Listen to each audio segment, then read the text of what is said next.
When I was 7 years old, my parents offered me a very unusual Christmas present.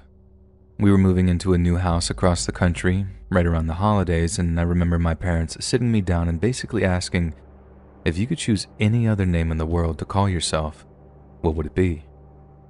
I thought about it for a second, then decided that the coolest first name I'd ever heard was Dexter. No, not because of the fictional serial killer, more because of the old Cartoon Network show called Dexter's Lab, which centered around the coolest kid scientist in the history of TV.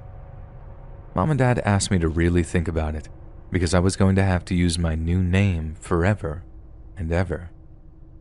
But my heart was set on Dexter's, so that was that. From then on, my parents referred to me only as Dexter and not by my old name, which was Anthony. It made for an easy transition, and since we were in a new place, people didn't know us by anything else, and it just so happened that our family had a second name too.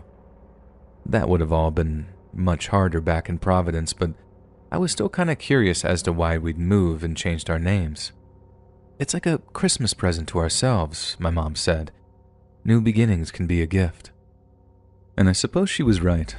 I was much happier in our new home, and soon the weirdest Christmas ever was just a speck in the rearview mirror, so to speak. It all started in such a weird way, too. Something I didn't understand at all until many years later. I remember getting off the school bus and walking the short distance back to my house when, all of a sudden, I heard a voice calling out to me from a parked car. They were like, "Hey kid, you're Tommy's kid, right?" I just nodded. My dad had a lot of friends who all drove fancy cars, so I figured this was another one of his buddies. "What? You don't recognize me now?" the guy asked me. "It's me, your Uncle Johnny. I was at your communion." I just stared at him nervously, wanting to get inside to get warm, but knowing it would be rude to just walk away. Okay, you're still young, but look, I need you to do me a little favor," the guy continued. "I got a Christmas present for your pops here. Make sure he gets it." The guy then produced what looked like a shoebox. Pretty expensive looking thing too. I remember wanting to open it to see what was inside, but the guy was quick to cut me off, telling me not to look inside, that it was a surprise for my father. "You don't want to ruin the surprise, do you?" the guy asked, and I responded by shaking my head.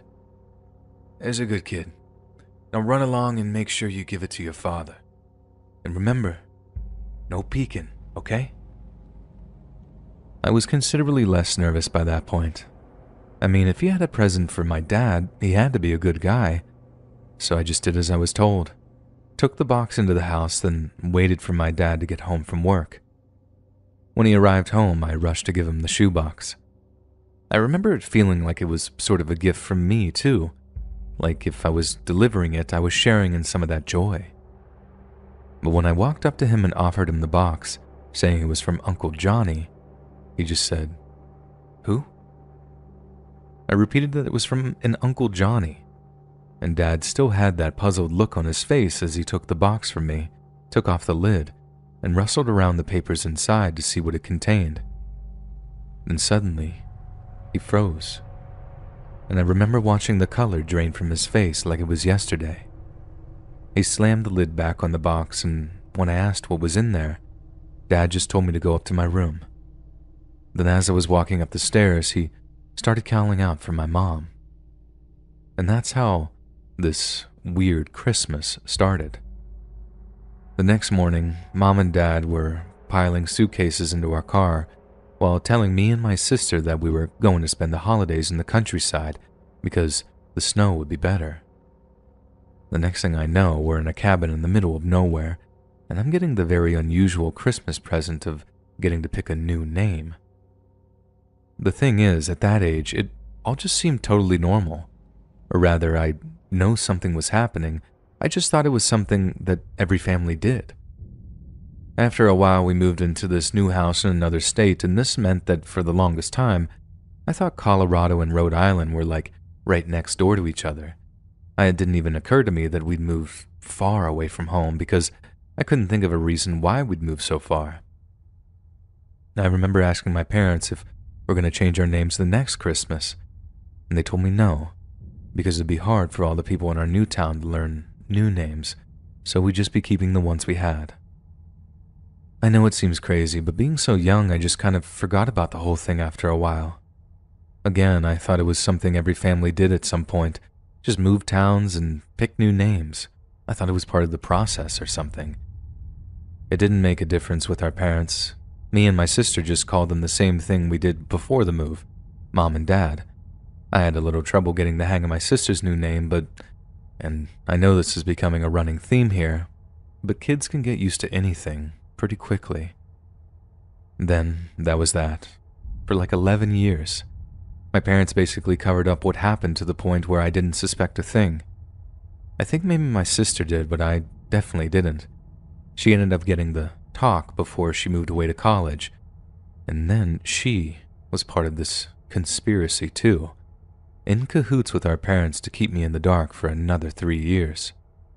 And then, right when I was picking colleges come SAT time, they sat me down for the talk too. Some of you might have guessed what the talk consisted of by now, and no, it wasn't the birds and bees talk, if that's what you're thinking. The talk was basically my parents explaining to me that the reason we'd moved out to Colorado all those years ago was because my dad was in the witness protection program. He'd never actually been in the mafia himself. He was just an associate, but things went wrong for him in a big, bad way, and he was dealing with guys who didn't just cut off business ties. They cut off heads and hands so the cops can't identify you. At least, not right away. But anyway, according to them, the mob guys he was working with had two problems. Firstly, they were convinced someone in their organization was a police informant, and secondly, they had no idea who that person might be. So, in order to flush out the informant, they basically set out a bunch of packages to each of them, all containing something that might scare them into making a move. Apparently, my dad wasn't the informant, but he also had no idea that this was part of a larger scheme to flush the mole out. He thought it was a straight-up accusation and decided to get us out of Providence before any punishments could be meted out. So, ironically, the mafia had turned a solid earner into an FBI informant, all by just accusing the wrong person. Now, I don't know if that's 100% true or not. When your parents lie to you for almost your entire life, you wouldn't put another couple past them, but it's the version I chose to believe. But what I know for certain is what was in that shoebox I gave to my dad. It was a rat, and someone had hammered a nail through its mouth.